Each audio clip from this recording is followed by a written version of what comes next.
두 자녀를 둔 부모가 있다고 가정을 한번 해보시기 바랍니다. 큰애는 항상 자기밖에 모릅니다. 사람은 뭐 누구나 다 이기적이라고 하지만 그럼에도 불구하고 이 아이는 얼마나 이기적인지 모릅니다. 자기 것을 이미 가지고 있음에도 불구하고 다른 사람의 것까지 더 가지려고 하는 아주 이기적인 마음을 가지고 있죠. 그런가 하면 둘째는 완전히 반대입니다. 도대체 자기 것을 챙길 줄을 모릅니다. 챙기려고 하지도 않을 뿐만 아니라 분명히 자기도 필요하고 자기도 가지고 싶은 물건인데도 불구하고 그것을 누나나 형이 좀 달라 하면 그냥 줘버립니다. 여러분, 한 뱃속에 태어난 아이인데도 이렇게 서로 다를 수 있죠. 혹시 여러분 가정에서도 이런 비슷한 경우가 있지 않으십니까? 저희 집도 마찬가지입니다. 아이들이 어렸을 때 이야기인데요, 큰애는 어려서부터 정말 욕심이 많았습니다. 그래서 동생이 조금 좋은 것을 가지고 있으면 어떻게 해서든지 그것을 자기 것으로 만들고 맙니다. 그렇다고 해서 힘으로 빼앗는 건 아니고요, 동생을 얼마나 잘 구슬르는지요. 그냥 잘 구슬르고, 그리고 나서는 결국 동생이 누나에게 이렇게 주도록 만드는 거예요. 둘째는요, 도대체 자기 밥그릇도 제대로 못 챙겨 먹어요. 욕심도 없습니다. 그저 누나가 갖고 싶다라고 이야기하면 고민도 하지 않고 그냥 줘버립니다. 그러니 여러분, 그걸 옆에서 지켜보는 부모인 저와 제 아내는 얼마나 답답하겠어요.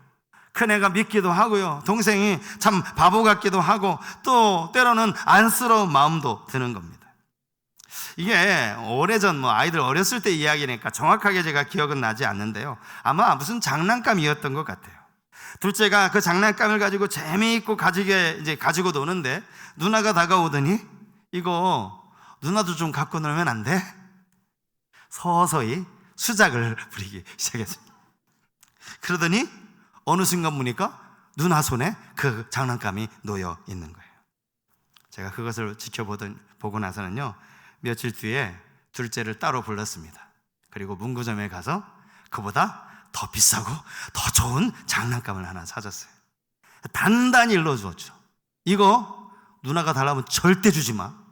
이건 너 가지고 놀으라고 아빠가 사주는 거야. 누나가 뭐라고 해도 너 절대 주면 안 돼. 단단히 일러둔 적이 있습니다. 친척들도요, 이런 이야기를 하면 이제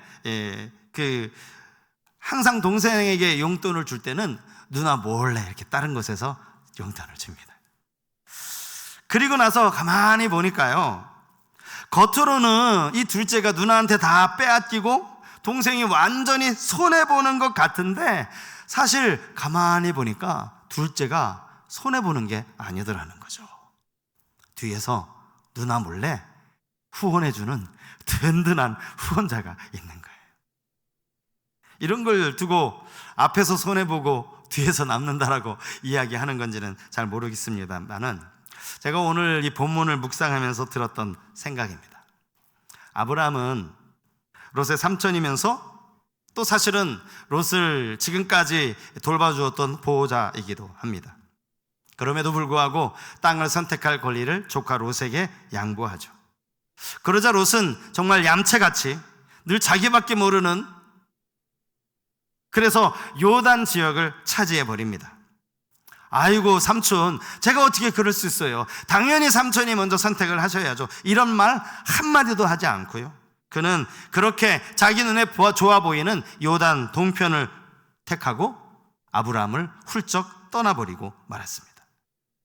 여러분, 이때 이렇게 아브라함과 롯이 헤어지는 그 장면에서 아브라함의 감정이 아마 여러 감정이 복합적으로 생겨나지 않았을까 싶습니다. 먼저는 그래도 정말 자식처럼 옆에서 잘 돌봐줬던 이 롯과 멀리 떨어져 있어야 한다라는 그런 아쉬움도 있었을 것이고요, 또 한편으로는 롯의 그 자기밖에 모르는 행동을 보면서 조금은 서운한 감정도 있었을 겁니다. 이래저래 조카도 잃는 것 같고 또 재산도 잃는 것 같고 많은 상실감에 빠져 있을 바로 그때 오늘 본문이 시작이 됩니다.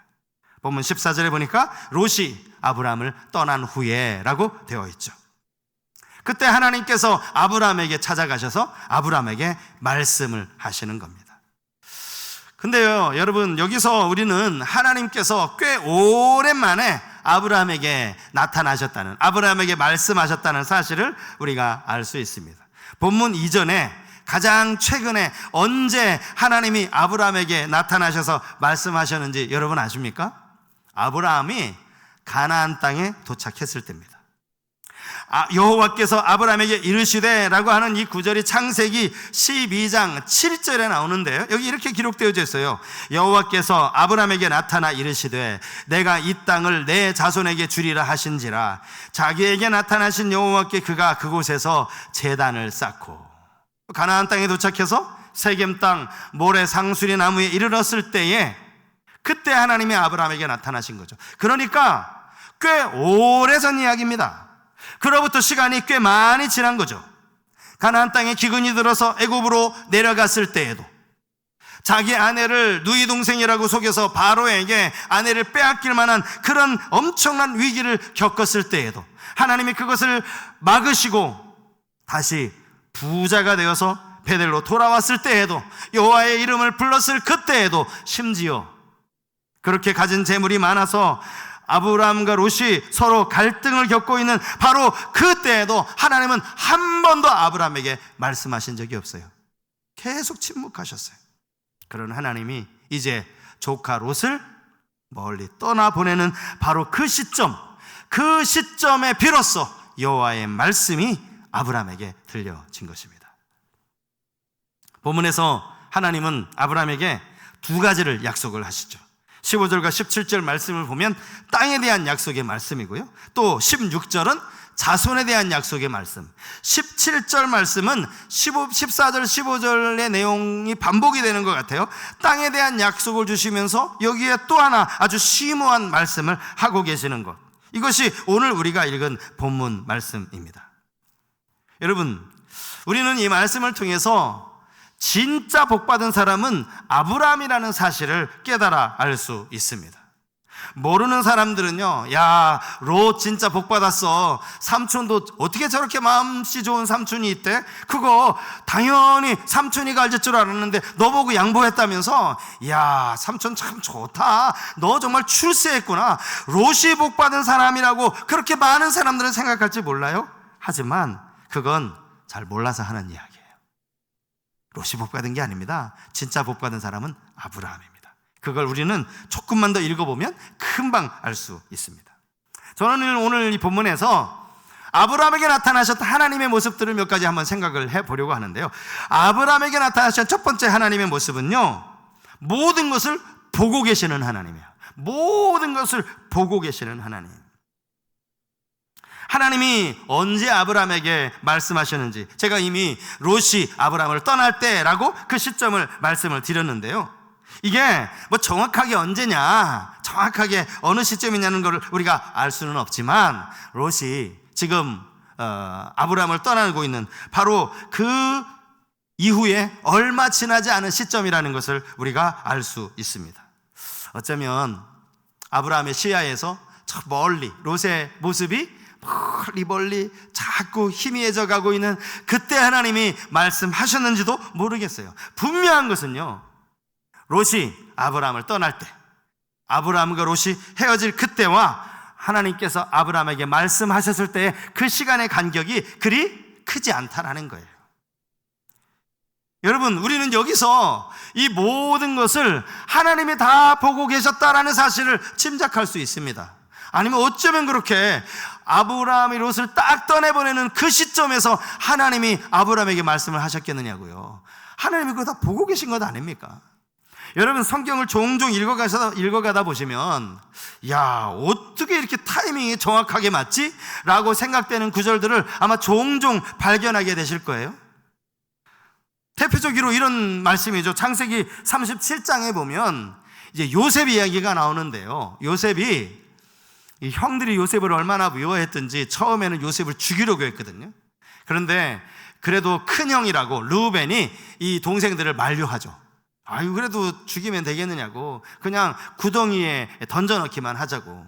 그렇게 이제 좀 잘 다독이고 있는 바로 그 상황에서 어떤 일이 벌어지는가, 창세기 37장 28절 말씀을 한번 보십시오.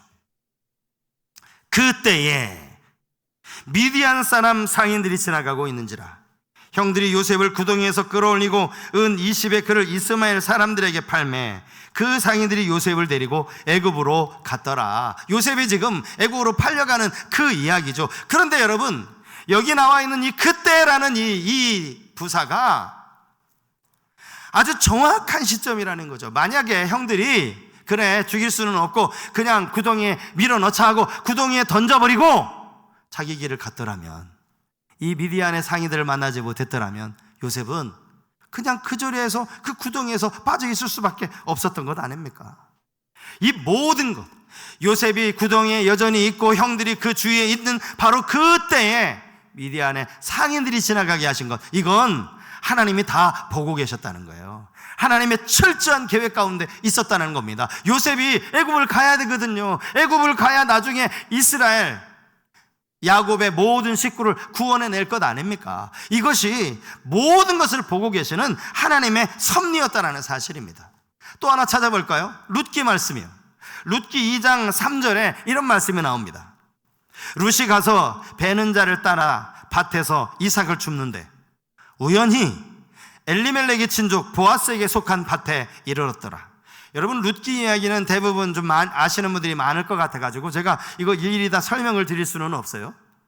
나오미와 룻 두 과부가 이제 이스라엘에 돌아와서 먹고 살 일이 없으니 밖에 나가서 이삭을 주울 수밖에 없는 거예요. 그렇게 이삭을 주우러 가는데 딱 당도해 보니까 그 밭이 우연히 친족 보아스의 밭이더라는 거죠. 자, 그 다음 4절 말씀 우리 같이 한번 읽어보실까요? 4절 말씀 같이 읽겠습니다. 시작. 마침 보아스가 베들레헴에서부터 와서 베는 자들에게 이르되 여호와께서 너희와 함께 하시기를 원하노라 하니 그들이 대답하되 여호와께서 당신에게 복 주시기를 원하나이다 하니라. 앞에서 우연히 보아스의 집에 밭에서 이삭을 주게 되었는데 마침 보아스가 지금 이 이삭을 베는 사람들을 찾아 방문하게 된 거예요. 성경에는 우연히 마침 이런 부사가 사용이 되고 있지만 이건 인간적인 차원에서 볼 때 그랬다는 거죠. 하나님은요 이미 룻과 보아스를 만나기만 하는 뿐입니까? 두 사람이 결혼을 해서 자녀를 낳게 하실 그 자녀가 나중에는 다윗이 되고 다윗이 이스라엘의 위대한 왕이 되는 이 모든 것까지 하나님이 다 계획해 놓고 계셨다라는 거예요. 하나님이 보고 계신 거예요. 룻으로 하여금 다른 곳으로 가지 말고 보아스의 밭에서 이삭을 줍도록 하나님 그렇게 인도하신 거예요.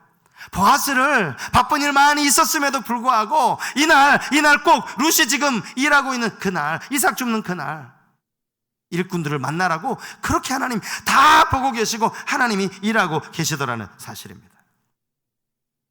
아브라함을 떠나가는 그 룻을 아브라함만 바라보고 있는 게 아니라 하나님도 바라보고 계셨다라는 사실입니다. 신약에 가면요, 여러분 오병이어의 기적, 우리가 너무나 잘 아는 이 오병이어의 표적을 행하신 이후에 하나님께서 급하게 제자들만 먼저 배를 타고 바다 건너편으로 가라고 명하십니다. 그리고는 당신은 혼자서 산으로 기도하러 올라가세요. 그렇게 하고 이제 저녁이 되고 밤이 되었습니다. 제자들이 지금 배를 타고 지금 갈릴리 바다를 건너가는데 왜 이렇게 맞바람이 부는지 도대체 배가 움직이지를 않는 거예요. 밤이 새도록, 밤 사경이 되도록 이 제자들은 지금 배 위에서 그냥 바다와 씨름하고 있는 거예요. 바람과 씨름하고 있는 거예요. 그때 예수님은 어디 계십니까? 무태 계십니다. 산으로 기도하러 가셨다가 무태 홀로 계셨다라는 말씀이 성경에 나와 있어요. 그런데 자, 그때 어떤 일이 벌어지는지 마가복음 6장 48절 말씀을 한번 보시겠습니다. 바람이 거스름으로 제자들이 힘겹게 노젓는 것을 보시고 밤 사경쯤에 바다 위로 걸어서 그들에게 오사 지나가려고 하시매. 자, 분명히 제가 말씀드렸습니다. 예수님은 지금 바다에 계시지 않아요. 제자들과 함께 있지 않습니다. 예수님은 무태 혼자 계셨습니다. 그리고 시간이 지금 밤 사경이에요. 밤 사경이 무엇인 줄 아세요? 새벽 3시부터 6시까지예요. 새벽 3시부터 6시까지 예수님이 주무시지 않고 그 시간에 깨어있을 이유가 있겠습니까? 그것도 당시 휴대폰이 있어서 제자들이 예수님께 우리를 살려달라고 무슨 전화를 했겠습니까? 뭐를 했겠습니까? 저 바다 위에서 뭐 조명이 있겠어요? 그 깜깜한 갈릴리 바다에서 그렇게 제자들이 고생하고 있는 걸, 그걸 예수님이 어떻게 하셨냐고요? 어떻게? 성경에 보시고, 주님이 보셨대요. 무태 계신 주님이 저 갈릴리 바다 한가운데서 일어나고 있는 그 제자들의 모습을 주님이 다 보셨다라는 거예요. 그리고 걸어오십니다. 심지어 제자들은요, 아마 예수님이 물 위를 걸어오셨으니까 뭐 그럴 수도 있겠다 싶지만 뭐라고 얘기합니까? 예수님을 보고서 유령이라고 얘기해요. 예수님을 알아보지도 못합니다. 예수님을 알아보지도 못한 제자들이 무슨 예수님께 도와달라고 소리를 치겠어요. 주님이 다 보고 계신 거예요. 그 멀리서도 다 보고 계셨다라는 거예요. 사랑하는 여러분, 하나님은 하나님의 자녀된 우리를 지금도 보고 계신다는 이 사실을 여러분 꼭 기억하실 수 있기를 바랍니다. 우리의 삶이 때로는 어렵고 힘들고 마음이 지치고 힘들면 아이고, 하나님도 내 사정 모르실 거예요. 여러분, 몰라서 하는 말씀입니다. 하나님은 우리의 모든 사정, 우리의 모든 형편을 다 알고 다 보고 계십니다. 낙심과 절망 속에 빠져있는 그런 모습도 하나님 다 보고 계신다는 사실이에요. 아브라함을 보고 계셨던 하나님이 지금도 여전히 우리를 보고 계신다는 이 사실. 여러분, 우리 이 찬양 자주 부르잖아요. 예? 하나님 우리 보고 계신다는 찬양 기억나십니까?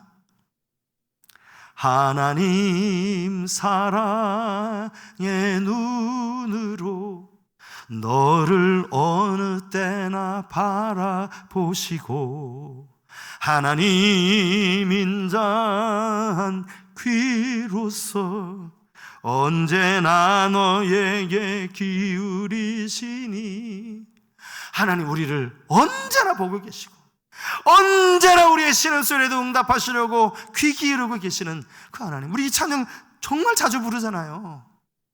그러면서 왜 하나님 나를 모르실 거라고, 내 사정 하나님이 모르신다고 왜 그렇게 낙심하고 절망해 계시느냐고요. 아브라함을 보고 계신 하나님, 지금도 여전히 우리를 보고 계신다는 이 사실, 이것이 아브라함에게 나타나신 하나님의 모습이에요.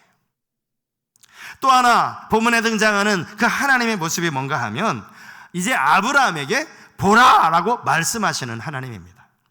하나님이 다 보고 계셨어요. 그리고 나서 이제는 아브라함에게 보라 이렇게 말씀을 하시죠. 자, 본문 14절 말씀인데요, 14절 말씀 제가 다시 한번 읽어드리겠습니다. 롯이 아브라함을 떠난 후에 여호와께서 아브라함에게 이르시되 너는 눈을 들어 너 있는 곳에서 북쪽과 남쪽 그리고 동쪽과 서쪽을 바라보라. 하나님은 바라보라라고 말씀을 하시면서 너는 눈을 들어라. 여기 눈을 들어라는 이 말은요, 히브리어 동사가 사용됐어요. 그 동사가 뭐냐면 들어 올리다, 이 들어 올리다라는 그런 뜻을 가진 동사가 사용이 되고 있다라는 거죠. 하나님이 왜 이렇게 말씀하셨습니까?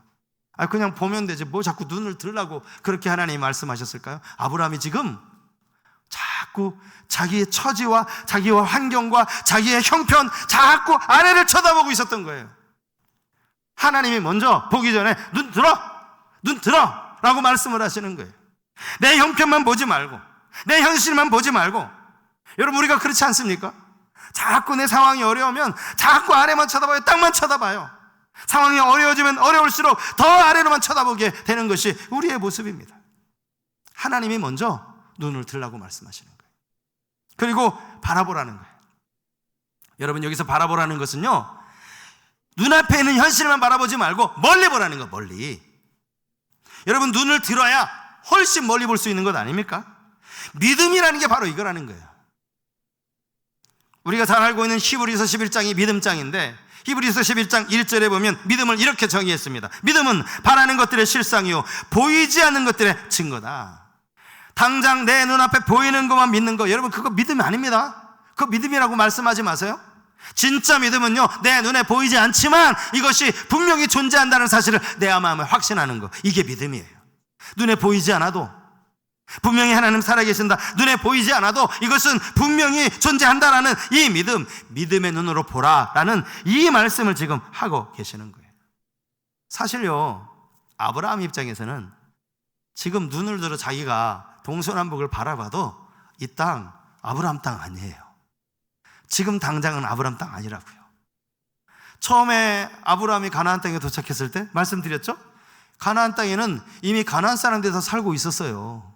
아브라함이 거주할 땅이 없었어요. 그래서 네겝으로 내려간 거 아닙니까? 기근이 들어서 애굽에 내려갔다가 다시 올라왔지만 상황은 바뀐 게 하나도 없어요. 여전히 가나안 땅에는 가나안 사람들이 살고 있어요. 근데 왜 자꾸 보라고 하십니까? 이 눈을 들어 보라는 것은, 동서남북을 바라보라고 하는 것은 지금 눈앞에 놓여있는 이 현실만 보는 것이 아니라 앞을 바라보는 거야. 앞을. 하나님이 이 땅을 반드시 너에게 줄 테니까, 너뿐만 아니라 너의 자손들에게 반드시 줄 테니까 그 약속을 믿고 바라보라는 거예요. 여러분, 보이지 않는다고 설망하지 마십시오. 믿음의 눈으로 볼 수 있어야 됩니다. 그리고요, 하나님은 이 땅에 대한 약속뿐만 아니라 자손에 대한 약속도 주셔서, 그 자손에 대한 약속을 하시면서 오늘 본문에 이 티끌이라고 하는 단어가 사용이 됩니다. 티끌. 제가 말씀을 이렇게 준비하다가 영남신학대학교의 그 최태영 교수님이 쓰신 성경신학이라는 책을 제가 참고를 했는데, 이 책에서 이 티끌에 대해서 이분이 말씀하시는 것을 보고 참 많은 깨달음을 얻었습니다. 하나님이 아브라함에게 이제 자손의 축복을 주실 때 하나님은 그냥 말씀으로만 하신 것이 아니라 뭔가 눈에 하나님이 보여주신 게 있어요. 하나님이 뭘 보라고 하시죠? 아브라함에게 하늘의 별을 보라. 맞아요. 하늘의 별을 보라. 저 하늘의 별을 봐라. 이 별의 숫자를 너 셀 수 있느냐? 네 자손이 이와 같을 것이다. 자, 창세기 15장 5절에 나와 있는 말씀이에요. 그를 이끌고 밖으로 나가 이르시되 하늘을 우러러 뭇 별을 셀 수 있나 보라. 또 그에게 이르시되 내 자손이 이와 같으리라. 그런가 하면 바로 이어서 바닷가의 모래를 말씀하십니다. 저 바닷가의 모래를 보라. 너의 자손이 이 바닷가의 모래와 같을 것이다. 그런데 하나님이 이 하늘의 별, 바닷가의 모래를 보여주면서 말씀하시기 전에 하셨던 말씀이 티끌을 가지고 말씀을 하신 거예요. 티끌. 자손에 대한 축복을 이 티끌을 들어서 말씀하신 게 가장 먼저 나오는 거예요. 하늘의 별 이야기는요 15장에 가서는 나와요. 바닷가의 모래는 그 다음에 나오고요. 하나님이 이 티끌을 보면서, 이 티끌, 여러분 티끌이 뭐죠? 먼지예요. 먼지. 여기 이렇게 보면 깨끗한 것 같아 보여도 여기 햇빛이 쫙 비치면요 여기 먼지가 엄청나게 많다는 거 여러분 알고 계실 거예요. 먼지, 눈에 잘 보이지도 않는 그 먼지. 본문 16절 말씀이잖아요. 내 자손이 땅에 티끌 같게 하리니, 사람이 땅에 티끌을 능히 셀 수 있을진데 내 자손도 세리라. 하나님이 먼저 이 티끌을 가지고 자손에 대한 축복을 말씀을 하신 겁니다. 그런데 사실 성경을 보면요 이 티끌이라는 단어가 대체적으로 사용되기를 부정적인 의미로 사용이 됐다라는 거죠. 부정적인 의미로.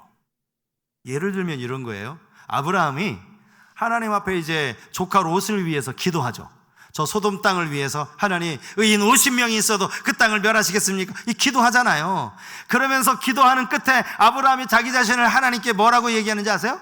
하나님, 저는 티끌과 같습니다. 저는 재와 같습니다. 하나님 앞에 자기 존재가 한없이 약하다는 거, 한없이 나약하다는 거, 먼지 같다라는 거, 그런 이야기를 하죠. 그러면서 하나님, 겸손히 얘기하는 거예요. 하나님, 그러나 제가 기도합니다. 이렇게 기도하는 장면이 나온다는 거죠. 티끌이 얼마나 보잘것없고 형편없는 그런 것을 의미하는 말 아니냐는 거죠. 또 욥기에도 이 티끌이라는 단어가 나와요. 욥기 22장 24절 말씀에 보면 여기 또 티끌이 나오는데요. 한번 보십시오. 내 보화를 티끌로 여기고 오빌의 금을 계곡의 돌로 여기라. 여러분, 보화를 티끌로 여기라는 말이 어떤 의미죠? 그 보화, 그 아무것도 가치 없는 거야. 그건 중요한 게 아니야. 티끌로 여겨야 돼. 무가치한 것으로 여겨야 돼. 그런 의미로 이 티끌이 사용이 되었다라는 겁니다. 주로 티끌은요 극한 절망에 빠졌을 때, 그죠? 베옷을 입고 티끌과 재를 뒤집어 썼다, 이런 표현이 성경에 나오잖아요. 이 티끌이 거의 부정적으로 사용이 되고 있다라는 거예요. 우리가 자주 쓰는 속담 중에 티끌모아 태산이라는 속담이 있잖아요. 이게 사실은 그 속담의 의미는 되게 좋은 의미예요. 작은 거라도 이걸 잘 모으면 태산이 될 수 있으니까 작다고 이거 그냥 가볍게 여기지 말라. 정말 좋은 의미의 속담이긴 한데요, 사실 이 말 자체는 말이 안 되는 거예요. 여러분 중에 그 먼지 모아가지고 태산 만들 수 있는 분 계십니까? 어떻게 먼지를 쌓아가지고 태산을 만들어요? 먼지라는 거, 이 티끌이라는 것이 그만큼 하찮다라는 것이죠. 지금 아브라함이 롯을 바라보고 있잖아요. 아브라함 마음이 많은 상실감에 빠져 있었을 것이라고 제가 말씀을 드렸죠. 아브라함은 어쩌면 지금 자기 인생이 야 티끌과도 같구나 라고 스스로 한탄했을지도 몰라요. 그런데 그런 아브라함에게 티끌? 그래, 말 잘했다. 내가 너의 자손을 이 티끌과 같이 많게 해줄 거야. 아브라함에게 놀라운 반전으로 정말 자기 자신을 한탄하고 있는, 그런 절망하고 있는 아브라함에게 자손이 티끌 같게 될 것이라는 이것은 얼마나 엄청난 소망입니까? 축복으로 바꿔주셨다는 사실입니다. 믿음으로 바라보라. 하나님이 이 말씀을 하시면서 자손에 대한 축복, 땅에 대한 축복을 허락하여 주신 거죠. 그리고 하나님께서 아브라함에게 하신 말씀 또 하나가 있어요. 그게 뭐냐니까 두루 다녀보라 이렇게 말씀을 하시죠. 오늘 본문 17절에 나옵니다. 너는 일어나 그 땅을 종과 행으로 두루 다녀보라. 내가 그것을 내게 주리라. 분명히 땅에 대한 약속인데요, 그 땅을 주겠다라고 말씀하시는데 여기서는 두루 다녀보라 라고 말씀을 하시고 그보다 앞서서 일어나 이렇게 말씀하고 계세요. 먼저 일어나라는 거예요.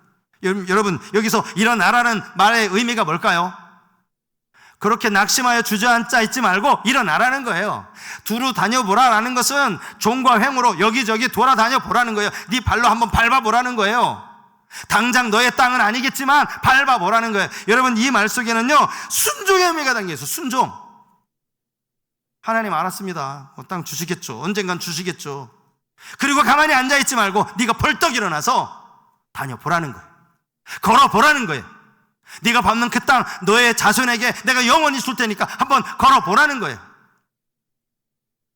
아브라함이요, 이 말씀이 끝나자마자 움직입니다.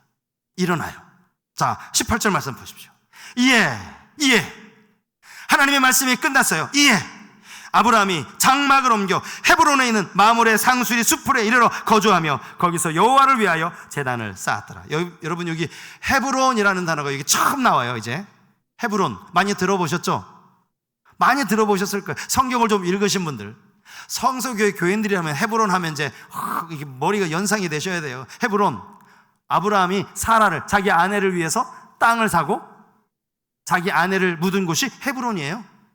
다윗이 남왕국 유대에서 통치했던 장소가 헤브론이죠. 헤브론이 성경에 꽤 많이 나오는 장소입니다. 그 헤브론으로 거주했다라는 거예요.